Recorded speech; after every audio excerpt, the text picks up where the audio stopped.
those membership organisations.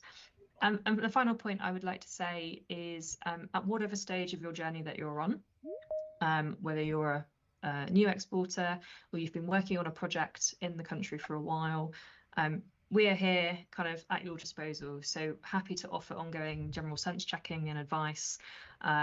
We don't charge for this at all.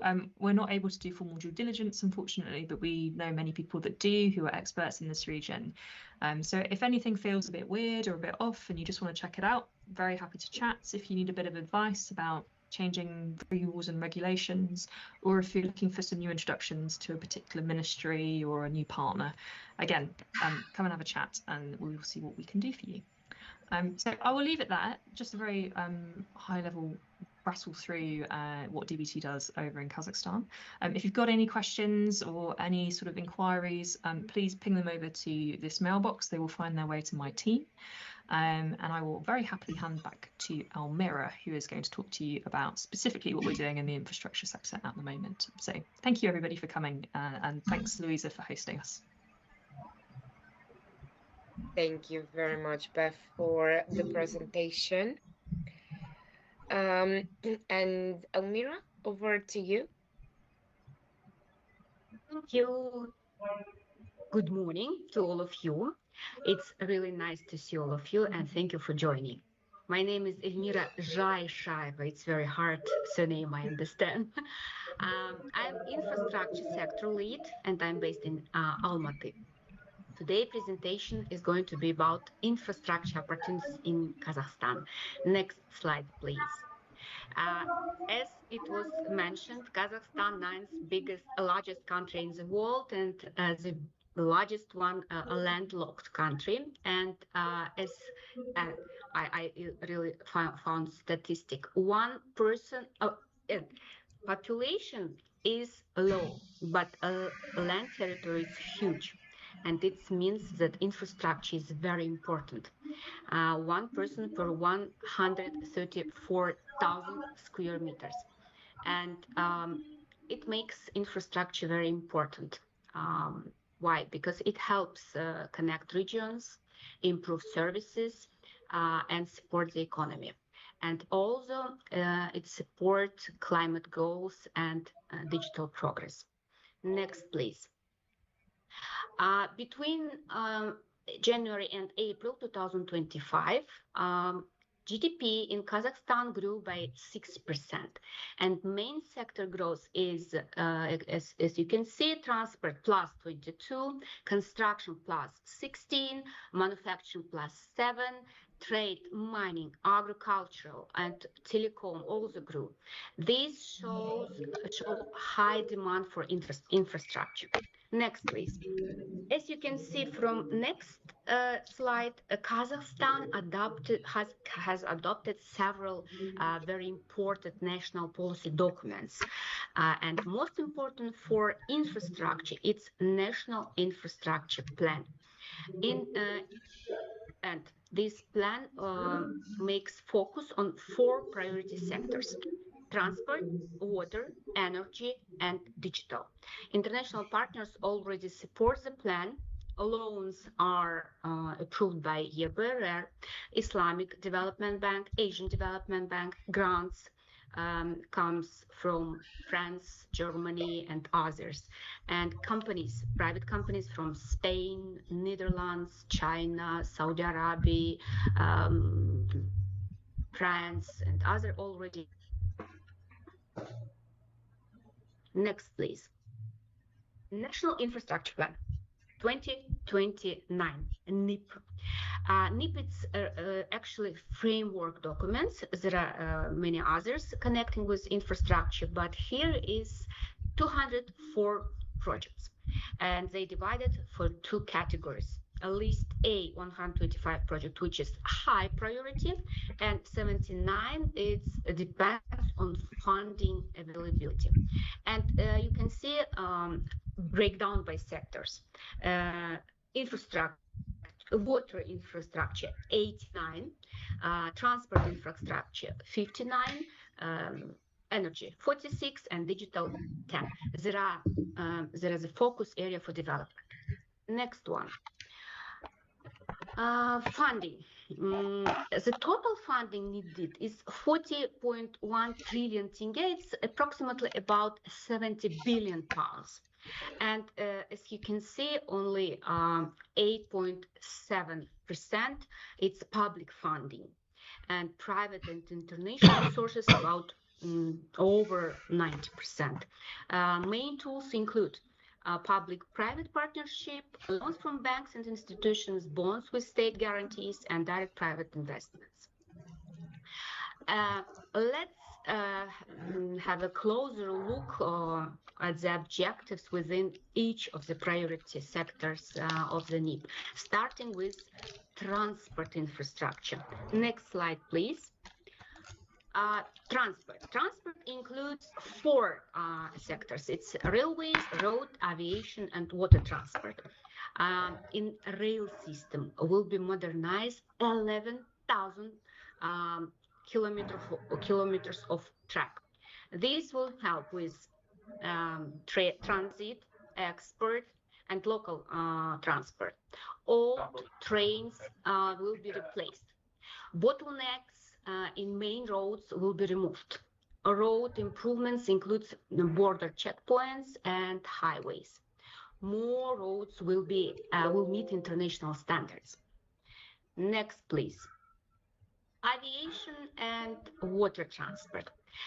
As you can see, airports upgrades are planned in 12 cities. It's old number. It's 12 cities, and construction of new airports is going to be in 3 cities. Then airfield equipment, fuel system, terminals will be upgraded. Water transport is also in the focus. River ports and vessels will be updated. Rivers will be cleared for year-round use, and waterways will be part of Trans-Caspian Road. Next, please. Water infrastructure. As you can see, this sector is the most projects, 89 projects. Key areas here, it's drinking water, irrigation, wastewater, and climate resilience. Goals or targets for this sector. It's clean water access for 100% of population by 2026. Cut water loss in farming from 50% till 25% by 2030. Reuse treated water in industry and agriculture. Use digital tools for better management in water infrastructure. Next, please. Energy. The plan aims for 12.5% renewable energy by 2029. Solar and wind are key here. New power plants will be built. Old network will be upgraded. Power loss will be reduced. Electric and heating system will be modernized. Energy system in the west and center will be connected. Gas plants will be expanded to reach more people, and digital tools will improve control and efficiency. Next, please. Digital infrastructure. Goals for digital infrastructure is 100% rural broadband coverage. Build a national data centers. Develop smart solution for cities. Provide mobile internet along highways, and improve access to e-government, education, and healthcare. Next, please. And in conclusion, as you understand, Kazakhstan infrastructure plans run through 2029. There are 4 priority sectors: as I told, transport, energy, water, and digital. In National Infrastructure Plan, it's only 204 projects, but there are more projects which identified in other documents. Actually, the plan is large in scale and will support from, of course, from global partners. I think that's all what I want to tell. If you're going to do some infrastructure projects, I'm the face to know. Here is my contacts. Please contact me through email, LinkedIn, or you can scan my mobile phone. If you have any kind of questions or additional information, I'm glad to present. Thank you for attention. Thank you very, very much, Elmira. Sorry, incredible, comprehensive presentation. And we would like to pass on the next part of the session to colleagues from the UKEF. So we have here with us today Sevara Magazieva, the Deputy Head of UKEF for Central Asia. Sevara is going to explain to us the UK Export Finance Credit Agency that supports international UK businesses trying to open in international markets. She will walk through the support and available UKEF products for infrastructure projects. So, Sevara, over to you. Good morning, good afternoon, everyone. Thank you very much. I'm happy to present UKEF available support for developing Kazakhstan ambitious development plan and supporting government in achieving those goals. And just can we move to the next slide, please? Just for those who are not aware about UKEF, so I'd like to say a few words. So UK Export Finance is the oldest ECA export credit agency in the world, and we are UK government department. We are working under the His Majesty Treasury, and our main goal and our main objective to support UK exporters by providing attractive financial solutions to promote to overseas markets. Can we move to the next, please? And as you can see, our current portfolio accounts for 52 billions of pounds. And last year, we have issued export credit guarantees for nearly 9 billions. And in terms of the market share, we can see that mainly Europe, Middle East are more active markets, but we are also trying to achieve those goals in the Central Asian market as well. Yeah, how to be eligible to apply for UKEF financial support, there are certain conditions that should be fulfilled. They should be minimum 20% of the UK content in the contract. It can come through 3 different directions. Either it is services, goods, or intangibles. So by having this minimum 20% of UK content, we are able to provide the cover for the whole projects, including foreign and local costs. And I'm happy to introduce you our team who are working from covering the region from London, Istanbul, and Tashkent. So I'm working closely with the Emma, Chris, and Shabnam, and we are having a very much focus on Kazakhstan, how to do more to raise awareness about UKEF in the market, how our available instruments or products can be very much competitive, and how can government or importers, Kazakh companies also benefit from the that available financing. Yeah, just explaining how the pricing is will be calculated, and why is the UKEF offer has much advantages in compare with the other ECAs. As you can see from the left column, while getting international lending, banks are putting huge portion of the risk included to the all-in cost rate, including a huge portion of risk. So by using UKEF coverage, this risk will be coming to zero. So we will cover 100% of the bank risk.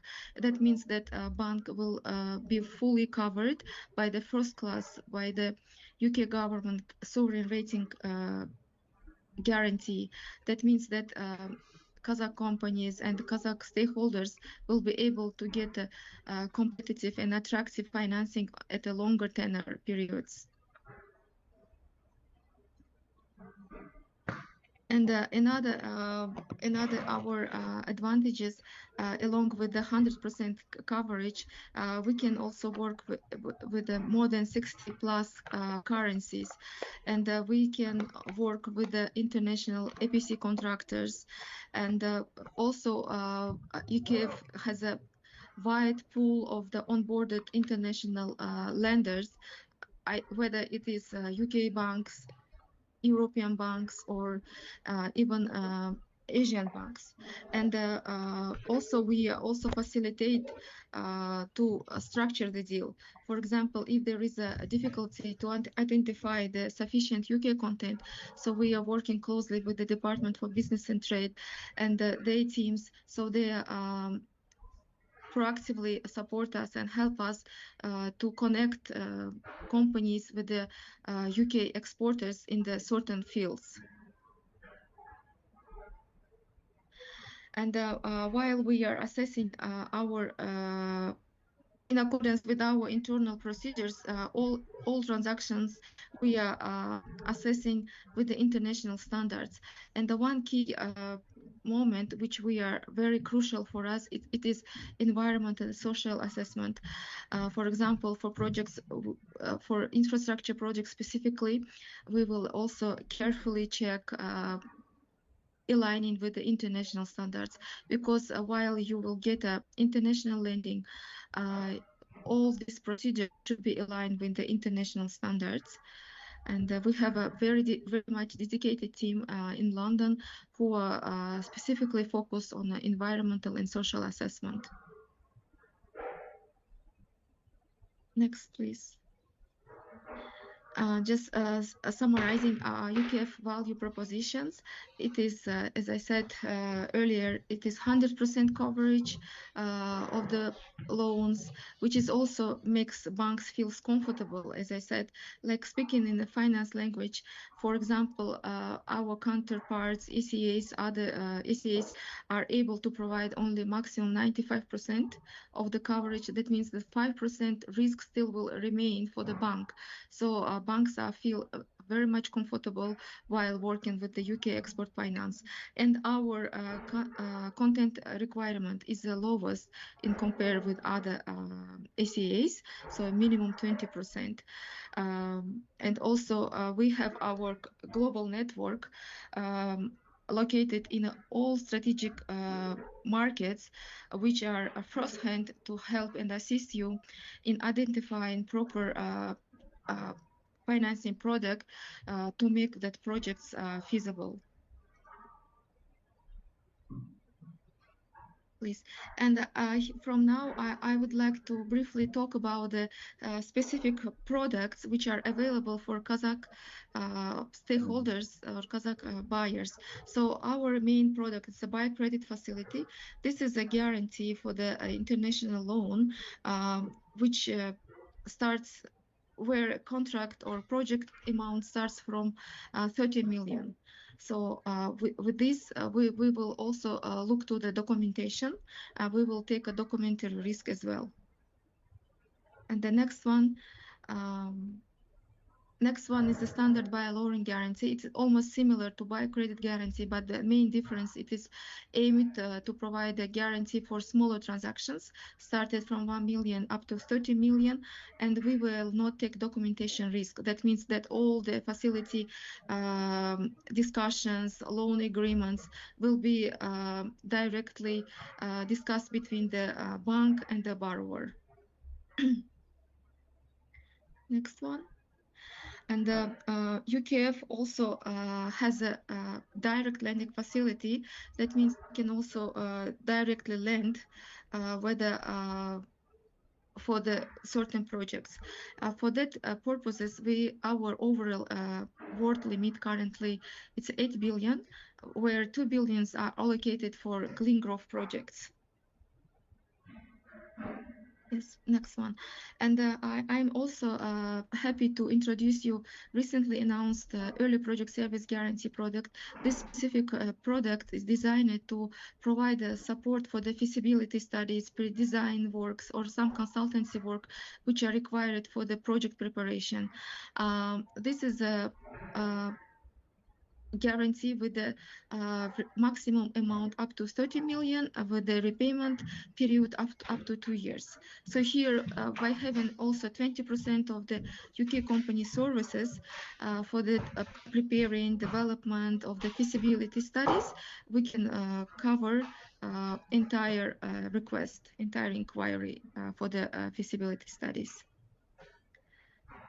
So, yes, and just briefly speak about our case studies, our success stories realized in the region. So last year we finalized our first ever deal in Uzbekistan, which was in the mining. So by using UKEF guarantee, Al Malik Mining, which is the second largest copper producer in Uzbekistan, were able to get a very attractive financing to procure full automated mining equipment from the rare minerals. So despite that the amount of the support is relatively small, this transaction is very important for us, just to showcasing how we are eager to do more in the market, how we are open for cooperation, and we are very much focus on the Kazakhstan and Uzbekistan and wider Central Asia. Thank you. And the next one, this is our, I would say, flagship project, the huge, biggest one in the infrastructure. It's a construction of the fully electrified electrical high-speed railway in Turkey, Ankara-Izmir. So this is also biggest transaction by its size. So it's 2.1 billion, where we also cooperate with other ACAs, OIKB, SACI, and SORV. And here, UKEF was a leading ACA, covering huge portion of the transaction.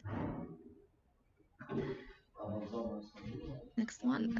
Another good example of the successfully realized project in infrastructure, constructions of the monorail in the Cairo. Here we also cooperate with the Italian ECA. And here, as you can see, UK content was the rolling stocks, power supply, signaling, electrification, and those components. Next one, please. Another good example of the UKEF project, UKEF experience in the energy sector. So this is another huge project which was realized in Turkey. By realizing this project, around 1 million local population will have access to electricity. And we have also cooperate with this transaction with the several companies, several EPC contractors. Yes, please. And I think the last one, yes, this was last one. And thank you very much. And if you have any questions, inquiries, or requests, please feel free to reach me out, and we can discuss how can we collaborate together. Thank you. Thank you. Thank you very much, Sevara, for the comprehensive presentation. I'm sure there will be follow-up questions in the Q&A. However, we do have another presentation with a very special guest, Yernar Zanadil, who's the CEO of Astana International Financial Center. He will present the benefits of registering with AIFC and the streaming process to establish a local presence and the strategic legal regime organizations can take advantage of. So, Yernar, please, over to you. Thanks, Louisa. Dear all, hello. First of all, I'd like to express my appreciation to the BE and the UK Embassy for hosting this roundtable, and of course, inviting the Astana International Financial Center as a participant. We are very excited to have this opportunity to meet you all and discuss possibilities for our future cooperation. So next slide, please. So what is the Astana International Financial Center? Well, first of all, it is a jurisdiction where English common law prevails over the national laws of Kazakhstan. In other words, it is a part of Kazakhstan geographically, yet a part of Kazakhstan where national laws do not fully apply. Instead, here applies the laws, regulations, and the precedents of England and Wales. Of course, you can go into more detail and be more legally precise in your definitions, but this is a crux, international laws instead of Kazakhstani laws. Next slide.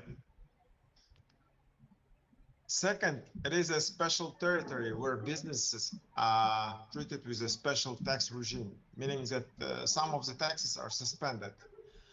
And the special visa and immigration regime, for example, the ability to bring in and employ foreign employees without work permits and in excess of the national quota. Also, a territory with no currency limitations. You can use any currency you like in your contractual obligations. Third, it is a jurisdiction where litigations and disputes are brought not to the National Court of Kazakhstan, but to the International Court, where justices and judges do not answer to the Supreme Court of Kazakhstan. They are separate and independent from the entire justice system of Kazakhstan. So these are three main conditions that define the AIFC. Again, it can be more surgical with terms and explanations, but in the nutshell, that's it. Slide 4, please. So, and here I'd like to make one more clarification. In the beginning, we were planned as a solely financial center, as there weren't any in our region. In the Arab world, you know, there is Dubai, Abu Dhabi, Doha. In Europe, there is Frankfurt, next to it's London. In the Southeast Asia, there is Singapore and Tokyo. And in Central Asia, so there were no such financial centers. So Kazakhstan stepped in to fill this vacancy. Now, when we were setting up the center, we of course were researching into the examples from all over the globe. For one, we were heavily researching into Singapore, Dubai, and Abu Dhabi. It is from there that we borrowed the idea of establishing a preferential regulatory framework. Next slide, please.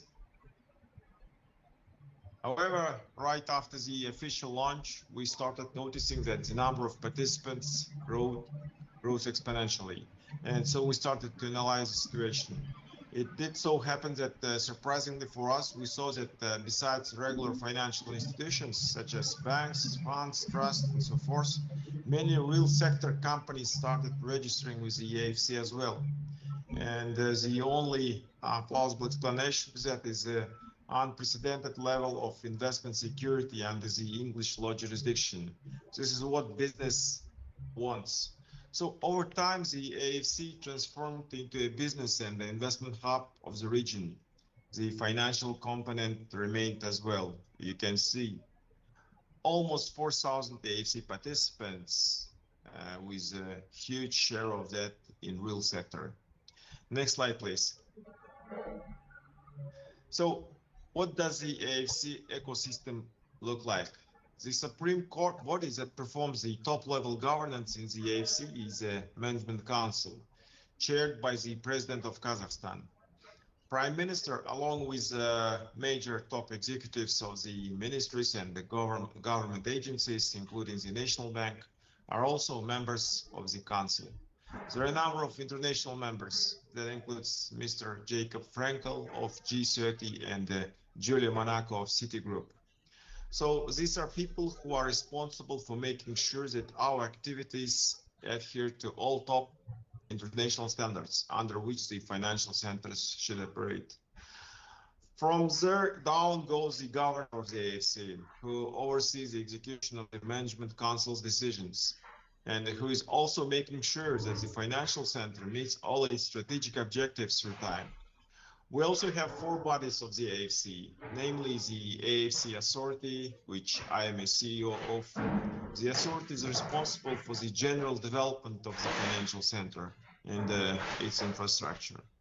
Also, there is Astana Financial Services Authority, which regulates all financial organizations. This is a body responsible for adopting major financial and entrepreneurship pieces of legislation as well. One more function of this is also registration procedure, whereby a legal entity incorporates in the AIFC. AIFC Court and the AX we will cover at our next slide. Please, next slide. So we, as I mentioned, also have the independent court. This independence is very important to the court in order to prevent any kind of crossings with the national courts. Now, because the AIFC court is not answering to the Supreme Court, all of its decisions cannot be overruled by the national courts. At the same time, they're obligatory for execution.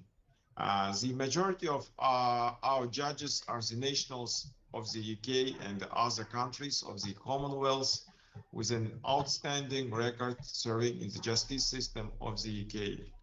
And of course, the arbitration is a very flexible instrument. We have the arbitration center where parties can agree to employ any kind of arbitration rules of their choosing. This is a more preferred type of litigation because all the cases there are by default confidential as opposed to the court hearings, which by default are open to anyone who wishes to participate. As a result, to date, we have more than 3,000 cases in the arbitration center, as opposed to only 80, 90 cases in the court. One more interesting fact is that of these 80, 90, 5 were the cases when the international investor was litigating with the Kazakhstani government. And the investors won all of these cases. So there you go. Here's the independence of the AIFC court, backed up with real cases against the government of Kazakhstan.